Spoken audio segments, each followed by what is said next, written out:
நான் தினசரி பாக்குற பேஷண்ட்ஸ்ல சுகர் பிபி டேப்லெட் கூட ரெகுலரா எடுத்துக்கிறாங்க. ஆனா ஒரு டேப்லெட்டை எடுக்கிறதுனா ரொம்ப யோசிப்பாங்க. அது என்ன டேப்லெட்னு கேக்குறீங்களா? Cholesterol tablet. கொலஸ்ட்ரால் டேப்லெட் மட்டும் அவங்களுக்கு தேவை இருந்து கொடுத்தோம்னா அதை எடுக்கிறதுக்கு சொல்லுவாங்க பாருங்க காரணம். டாக்டர் அது சாப்பிட்டா எனக்கு உடம்பு வலி வருது டாக்டர், அது நைட்ல கொடுக்கறதால எனக்கு சாப்பிட்டா தூக்கம் வரல டாக்டர். வாங்க சயின்டிபிக்கா அது எந்த அளவுக்கு உண்மைன்னு பார்த்துடலாம். ரிசர்ச் என்ன சொல்லுதுன்னா, கொலஸ்ட்ரால் மாத்திரை எடுக்கிறவங்கல 5-6% வரை உடல் வலி வர்றதா ரிப்போர்ட்ஸ் இருக்கு. அதுவும் பாத்தீங்கன்னா ஹை டோஸ்ன்னு சொல்லுவோம், 40 மில்லிகிராம் 80 மில்லிகிராம். இதெல்லாம் பாத்தீங்கன்னா ஒரு அட்டாக் வந்ததுக்கு அப்புறம், அது ஹார்ட் அட்டாக்காவோ இல்ல ஸ்ட்ரோக்காவோ வந்ததுக்கு அப்புறம் கொடுக்குற டோஸ்.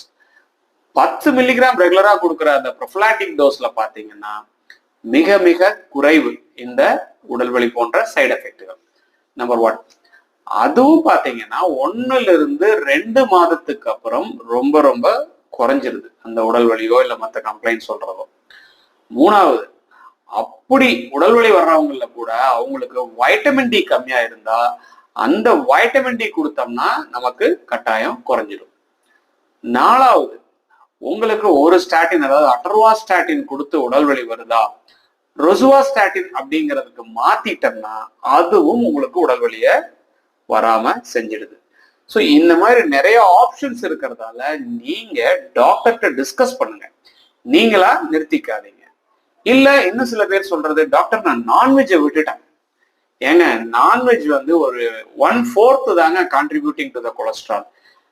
3/4 பாத்தீங்கன்னா நம்மளோட லிவர், அது வந்து மற்ற உணவுகளான கார்போஹைட்ரேட் மாதிரி உணவுகள்ல இருந்து ப்ரொடியூஸ் பண்ணி வர்றது. அதனால நீங்க ஒரு நான்வெஜ் அவாய்ட் பண்றதால கொலஸ்ட்ரால் குறையுமான்னு கேட்டீங்கன்னா நிச்சயம் கண்டிப்பா அது மட்டுமே குறைக்காது. ஸோ அதுக்காக நான் மாத்திரை நிறுத்திக்கிறேன் அப்படிங்கிறது வந்து சரியான ஆர்குமெண்டா இருக்காது. ஸோ கொலஸ்ட்ரால் மாத்திரை உங்களுக்கு பிரிஸ்கிரைப் பண்ணியிருந்தா நிறுத்துனீங்கன்னா டிஸ்கஸ் வித் டாக்டர். ஏதாவது ஒரு ரீசன்னால நிறுத்துறீங்கன்னா கட்டாயம் உங்க டாக்டர்கிட்ட டிஸ்கஸ் பண்ணுங்க. அதை உங்களுக்கு அவங்க சொல்யூஷன் கொடுப்பாங்க. நீங்களா நிறுத்த வேண்டாம்.